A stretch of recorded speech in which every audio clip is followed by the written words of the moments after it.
That's my word, isn't it? Pleased. Yeah, we're pleased to get the result.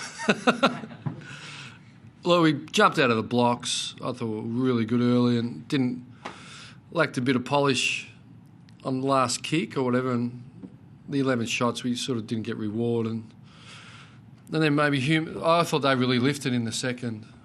It was a very up-tempo game, both teams really high play on, and then, well, you're doing that, it's okay, but then it becomes a skill level issue, and I thought we turned it over a bit, and they really capitalised and scored quite quickly to put the game back in the balance, and then I thought their first 15 minutes after half-time was really strong.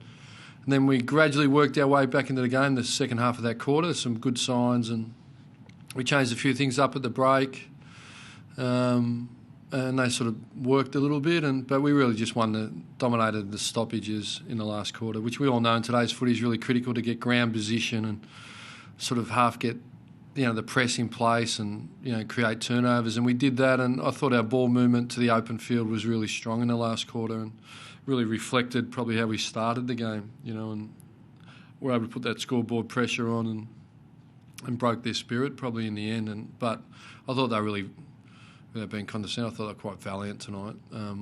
They've come off some short breaks clearly and got some, as we've got a couple, but they've got obviously Sandilands is clearly a pivotal player, and we knew we were in for a real physical, tough battle tonight. And I thought they still laid 22 tackles in the last quarter, so they certainly didn't give up, and I thought they fought it out, But our group, we've had 3 out of 4 short days, 3 out of 4 weeks that have been short. This week, the previous 2 leading into Adelaide, and then so it's been 3 out of 4 for us. So, look, we keep ourselves alive in the competition, and probably our enthusiasm and belief gets fuelled a little bit, but clearly we're running into a top flight footy team next week. So the aim is to improve. We're certainly improved from where we were when we were 1.5, 7 or whatever we were.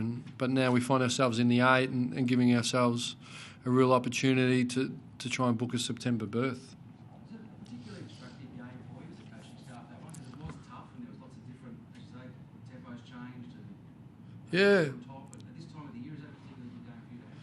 Yeah, look, they certainly, we thought they'd tactically do a few things, how they structured up their front half a bit taller and, threw some challenges at us that we, owned their wings and a few sort of simple things that we had to work our way through.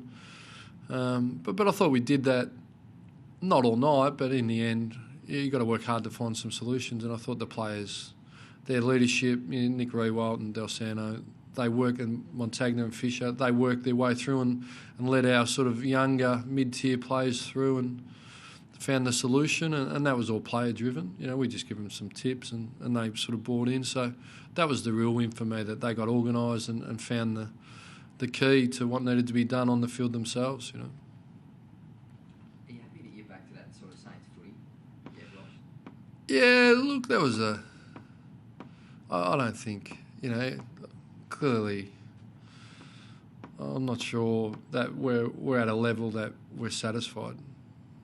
So we're certainly playing a different brand. It's up tempo. Really, we're quite high play on. I don't know if you picked that up, but that's been the last 6 weeks. I think we're equivalent to anybody, and we've been averaging 100 points. Not that there's going to be teams that, not too many teams kick 100 points against Collingwood, do they, or Geelong? So even the derby last week, everyone was raving about it. It was 8 goals to 7, and Collingwood Geelong, and it was 8 to 7. So I think when you get 2 teams that are really strong, without the ball, it's a battle, So, but you also get real up-tempo games where it becomes a bit of a shootout, and tonight that was one of them for us, and we've been in a few of them lately. Is there time enough in the home and away series to get satisfied, to be satisfied? Yeah, well, that's the aim. Certainly that's the aim. And, I know we've got a really tough block of 4. Collingwood, is it Sydney, North, Carlton? If we get there, we will have earned the right, and I think we'll be match hardened and ready. But I just know how far away that is and how unrealistic it is to even think about it, because, there's some teams that are really dog hungry, and our hunger is going to get questioned each and every week, each and every minute, each and every quarter. And the teams that can keep their hunger will prevail, and and get an opportunity. But we're not at that point yet. Have you seen the progress of Justin Kosicki? Obviously tonight he was very much involved in the game. And you feel like he's starting to get that sort of effect, a bit of sort of intimidation back about the way that he plays the game? Well, I don't think intimidation's I'm not sure what you mean by that, but I think impressing on the contest is what I mean, impressing on the game. He certainly competes. I think anybody that knows anything about Justin's footy would argue he'd never shirk an issue, and he's a real competitive beast. But when he was struggling, and really everyone was coming at him, that was happening, wasn't it? And he'd come off an incredibly injury interrupted 5 months post the grand final. So as he's got fit, his form's come, and funnily that's what happens with everybody, And you can see Barlow tonight, his first quarter, and he hasn't got that depth of fitness that he once had to be the completely dominant player. Like, he would have got a start like that and probably finished with 40, Barlow. So he's a product of his injury. So if you can get that depth of fitness and continuity, your talent shines through, and that's really what's happening to Justin, and he's given us a tall target tonight. And I thought he had real impact in the ruck. So it's a real bonus at the minute for us. Do you think the boys will lift naturally for the Pies in the sense that there's the historical and the replay of the grand finals? No, I think it's a nice thought, but I'd like to think we come and treat every game and give great effort every week. And at this level, the difference between winning and losing is 2% effort. People talk 5-10%. It's 2%. 2% each quarter. They outwork you. You're going to look at a 6 to 8 goal loss. So we've been practising pretty good effort, but I tell you what, we wouldn't want to play just 2.5 quarters next week. I think they got you by almost 10 goals last time you played them. You're better placed than them, though, you think? No, I wouldn't think so. I just think different game, different personnel, different venue, different conditions. I think the past is irrelevant. When the ball's bounced, you play it on its merits and see what happens. So they've proven themselves to be a great team. And we're working hard to try and earn some respect back in the AFL, and we're making some inroads. That's pretty simple for me. I was going to say, Mickey Gardner, any chances next week?